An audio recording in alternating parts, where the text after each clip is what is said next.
আসসালামু আলাইকুম। আজকে রান্না করব সরপুঁটি মাছ ভোনা। এজন্য মাছগুলো ভালো করে ধুয়ে নিয়েছি এবং পেঁয়াজ, আদা, রসুন এবং কাঁচামরিচ বেটে নিয়েছি। এরপরে মাছগুলো ভেজে নিচ্ছি।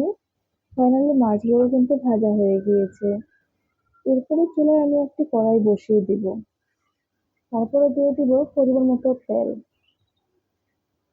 তেলটা গরম হয়ে গেলে দিয়ে দিতে হবে কাঁচা পেঁয়াজ বাটা।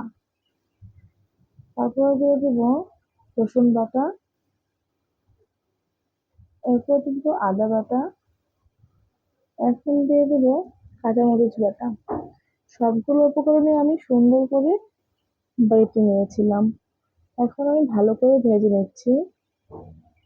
একটু ভাজা হয়ে গেলে দিয়ে দিতে হবে হলুদ গুঁড়া এবং লবণ। এরপরে আমি ভালো করে আবারও নেড়েচেড়ে ভেজে নেব।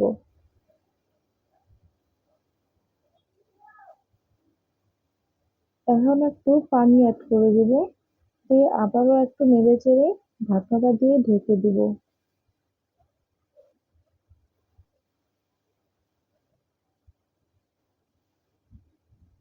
যখন এই পানিটা শুকিয়ে যাবে তখন আমি ঢাকনাটা উঠিয়ে নিয়ে মশলাটা আবার সুন্দর করে ভেজে নেব।